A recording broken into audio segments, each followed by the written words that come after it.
Hi, this is just a quick video to wish a Happy New Year in advance for 2019 to everyone in the Atari 8-bit community online, everyone who has been participating in the videos on this channel, particularly those who subscribed and been liking videos and commenting on videos. It's very much appreciated, and this is a good time to reflect on where we're at, I suppose, in terms of things happening in the community and things happening on this channel. Back in November of this year, I missed the particular anniversary of my joining Atari Age, which happened in November of 2008, and that was after I'd gone into my mother's loft and retrieved the old Atari 8-bit computer. Or not in the loft, I think it was on top of a wardrobe, I think, in a box. But yeah, sometime in November. So that was a milestone, I suppose. 10 years on the forum, about 14,000 posts, which equates to something ridiculous like average of 4 posts a day or something. Of course, it's not over. They're not always spread out in that evenly, of course. But I certainly look every day at some point, even if it's first thing in the morning on the phone or something. Always check in at Atari Age. It's I mean, it could just as well be a home screen. It's like Google, you know. It more or less comes up by default. It literally comes up by default when I open the browser. It's the one pinned tab on the browser, the only one. Google opening in a new tab when I click to open a new tab in the browser. So yeah. So that was 10 years on the forum. A lot of posts, and as far as the channel goes, not quite the amount of activity that I had in mind. I had actually lost interest completely at the beginning of sort of at the end of 2017, beginning of 2018. It's hard to stay motivated with these things, because I really I have the utmost respect for people who, with very successful YouTube channels, who have that certain disposition, who are able to capitalize on some aspect that's almost difficult to pin down in some cases. It's a combination of personality and determination, resilience, I don't know, but obviously there are many people out there with those magical traits.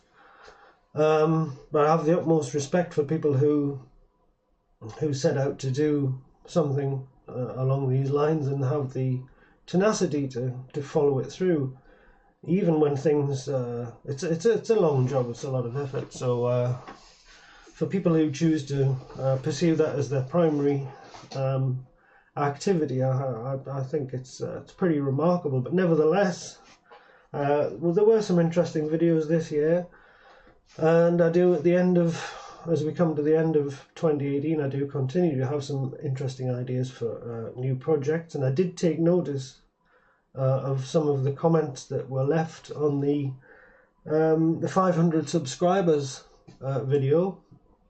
Quite a few useful suggestions then. I have taken them on board. Some of the things like videos about popular upgrades for these machines, and possibly some more programming stuff as well, were two good ideas. So yes, possibly some more videos looking at programming, things like Eclipse, Woodson ID, that kind of stuff. Possibly some screen recording things, which is good for me because I don't have to try and do something with my miserable appearance. So and as subscribers wise, of course, we had the bot and spam purge about a month ago, or possibly less, which was a little bit worrying when you've just made a video commemorating the achievement of 500 subscribers, and you're on 502 subscribers, and YouTube has a spam purge of subscribers. And fortunately, I think I lost one, but I've accrued sufficient number. I think about 530 now or something along those lines. So yes, it's a gradual process, but it's coming along. So who knows? We could even hit 4 figures at some point in the future. It's not beyond the realms of possibility, I suppose. But yes, it's been very enjoyable. I did a couple of silly sort of throwaway videos and a few videos that weren't specifically concerned with hardware repair and that kind of thing, but they sometimes prove popular as well, so that's all good. So yes, lots of things in the pipeline for next year. Of course, we can't know how time constraints and that kind of thing are going to pan out in advance, but the things I have in mind a little bit more diverse in some cases. I've got some things to do with the monitor, which I won't see too much about now, but I'm quite excited to get started on it. And of course, we've got some machines coming in for repair. We've got Michael's new Michael sent Pierre his new project, which is a version of the 1088 XEL, which is going to fit into a 1050 drive case, which is going to be good for me because I've got about 4 dead 1050s, which some of the cases are quite nice, so they're crying out for something to be put in them. Of course, I have got a working 1050 now, thanks to Martin Brennan. Thank you again, Martin, for that. I'm still yet to test out some of the facilities of that disk drive. I need to get around to doing that. That's going to be a lot of fun. Software-wise, projects, excuse me, made some improvements to the Ultimate 1 MB incognito firmware and the side loader. I'm hoping to get those released shortly and pretty much sign off on that project. Certainly for the foreseeable future anyway. I haven't heard anything about Incognito 2 for almost a year now, and then prior to that, a year before that, so I don't know what's going on. Same with Side 3, I can't tell you anything about it. I don't have any, I haven't had any contact with Candle since April 2018. I've sent him several messages. Whether they've been read, I don't know, but no responses were forthcoming. And the last time we spoke, it was on very good terms. I do speak to Letharek, but he doesn't seem to have any special news about Side 3. We did have a couple of interesting cartridge projects. AVG Cart happened in 2018. That was a good one, and I was pleased that the developer took on board the idea of side emulation. That worked out really well, so I tend to find myself recommending that device for someone who wants to use wants to do cartridge emulation and have the hard disk functionality on an Ultimate 1 MB machine as well, because there really isn't anything else that fits the bill. I did try to come up with a modified firmware for the Uno cart, but while it works, it's very unstable. I don't know why. Possibly it's pushing the chip a little bit too hard to try and keep up with the Atari bus, but maybe I'll have another look at that as well. Other than that, there haven't been a great number of hardware projects that I've been aware of. A couple of interesting things, like a Covox board and a MIDI board that's coming along, but not necessarily the busiest, especially at the back end of the year. The forums have been a bit quiet. I think everybody's feeling that a little bit. But these quiet periods do come along in the scene from time to time, even in the comparatively short 10 years that I've been a member of Atari Age. We have these. It can't always be hectic, non-stop development all the time. Now that I've finished with this BIOS business, for the time being, or will do as soon as I get some feedback on the changes I recently made, which I uploaded last Wednesday, a beta copy of the incognito BIOS on the forum, which I'm completely spooked out by some of the things that I was told concerning write cartridges and stuff, and I'm reluctant to proceed with the release until I get the okay on that. But now that I've finished with all that, and thanks to Jack, otherwise known as Peter Dell, and Hyas, we got into this conversation about mouse drivers off the back of a thread concerning Plato Term, Thomas Cherryholm's fantastic multi-platform project there, where he's resurrected an old cartridge-based system. It's very good to watch. But yes, there's discussion about mouse drivers, and for the past few days, just during the holidays, I've had this horrible cold anyway, but I had the energy. I found the energy to do this, to make some changes to the mouse driver on the GOS stem, which has been sitting in a more or less unchanged state for nearly 4 years now, since I turned it into a multitasking system.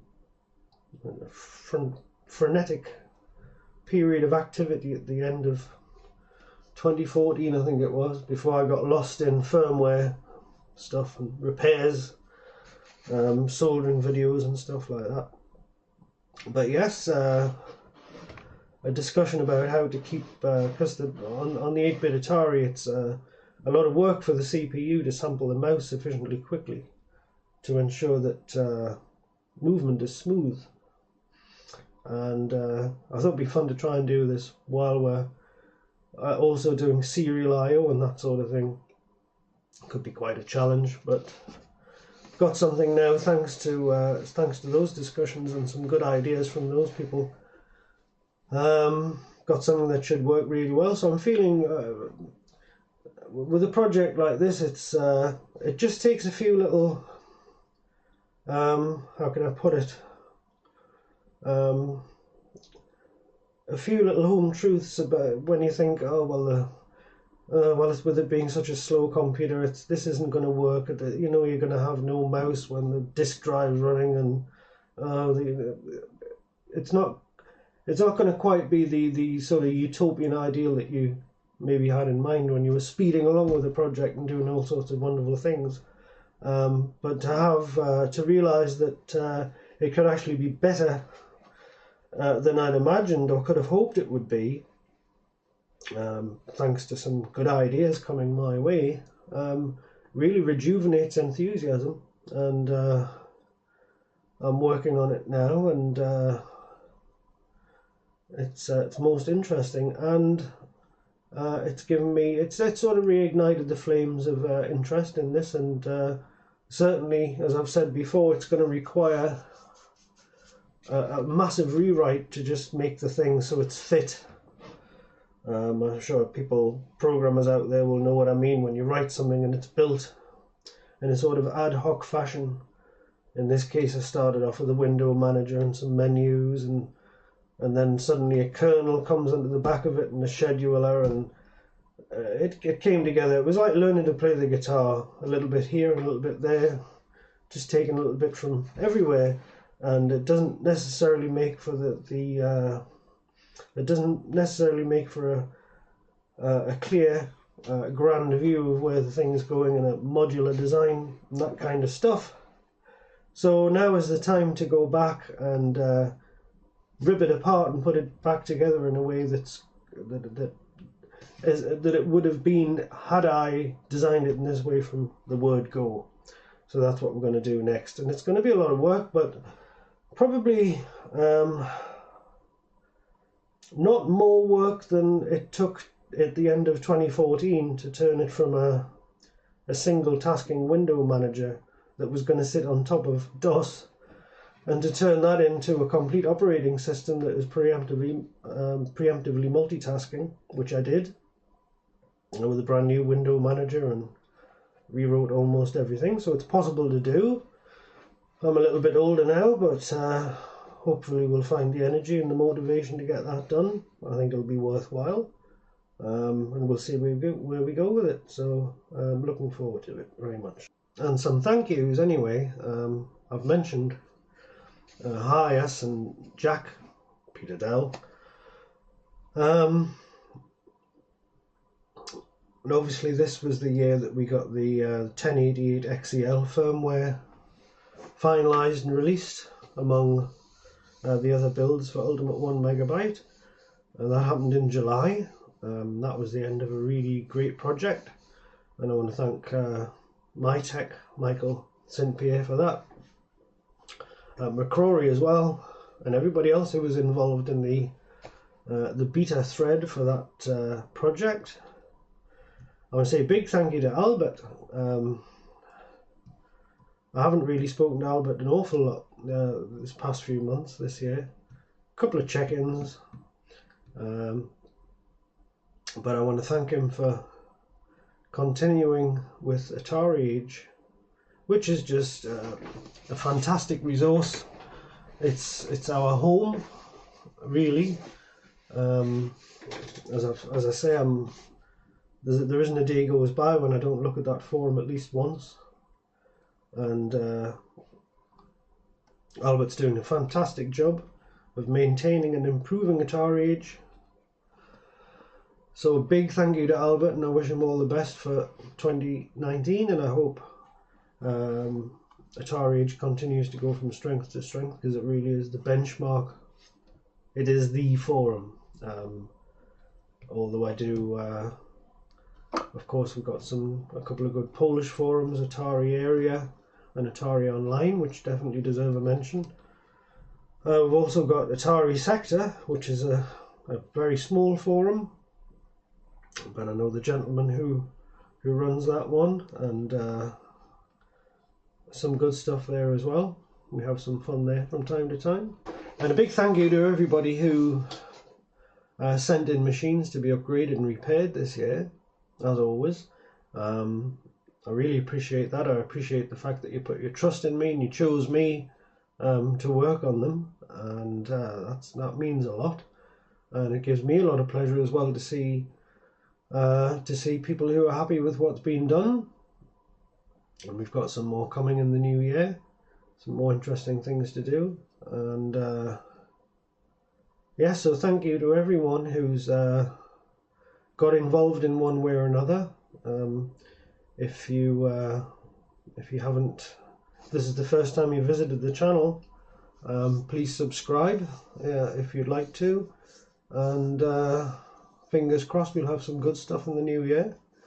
It's been really hectic, as always, as it is for everybody at this time of year, of course, and you tend not to get much done. It's pretty quiet, but and of course coming down with a chesty cold on Christmas Eve didn't endear me to the festive season particularly, but never mind. So there we go, that's the end of 2018.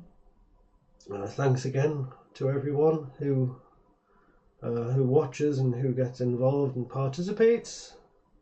Your support's very much appreciated, and looking forward to 2019. So thanks for watching, and all the best to you. Have fun if you're celebrating tonight. Be safe, have a good time, and I wish you all the best. So Happy New Year.